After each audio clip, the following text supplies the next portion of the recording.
ত্রুটিযুক্ত পশু দিয়া কোরবানি দিলে কি কোরবানি হবে?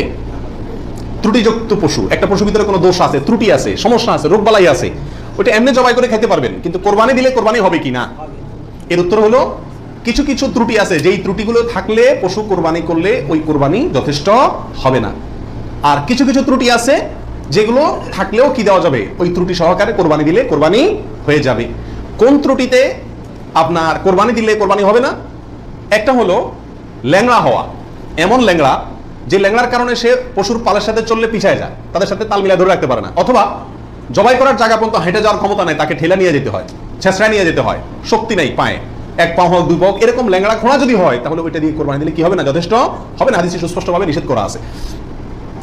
আরেকটা হলো যে এই পরিমাণ রুগ্ন, অসুস্থ, রোগা, যে রোগার কারণে সে চলাফেরা করতে পারে না, বা ওই যে হাঁটা শক্তি নেই, প্রচন্ড রোগা, দুর্বল, সেটা দিয়ে কোরবানি দিলেও কি হবে না?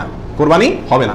আরেকটা হলো যে অন্ধ, এমন অন্ধ হয়, চোখ কানা অথবা চোখ অন্ধ, অথবা চোখে এমন সমস্যা আছে যে সমস্যার কারণে সে দেখে না, স্বাভাবিকভাবে ঘাস টাস রাখলেও সে বুঝে না কোনটা কি, অথবা ওই জায়গা পর্যন্ত দেখে একা একা যেতে পারে না, উষ্টা খায়, তার মানে চোখে বড় সমস্যা আছে, এরকম থাকলে এটা দিয়ে কি হবে না? কোরবানি হবে না। একটা শিং অথবা দুইটা শিং গোড়া থেকে উঠে গেছে, একেবারে গোড়া সহ উঠে গেছে, এরকম যদি হয় ওটা দিয়ে কোরবানি দিলেও কোরবানি হবে না। তবে যদি সামান্য হয়, সামান্য কান কাটা, সামান্য শিং ভাঙা, সামান্য একটু পায়ের সমস্যা, সামান্য একটু অসুখ বিসুখ আছে, এরকম যদি হয় সেগুলো দিয়ে কোরবানি দিলে কি হবে? কোরবানি হয়ে যাবে। অর্থাৎ ত্রুটি যদি ছোট হয় সমস্যা নাই, বড় ত্রুটি যদি হয় তার কারণে কি হবে না? ওই পশু দিয়ে কোরবানি দিলে কোরবানি যথেষ্ট হবে না।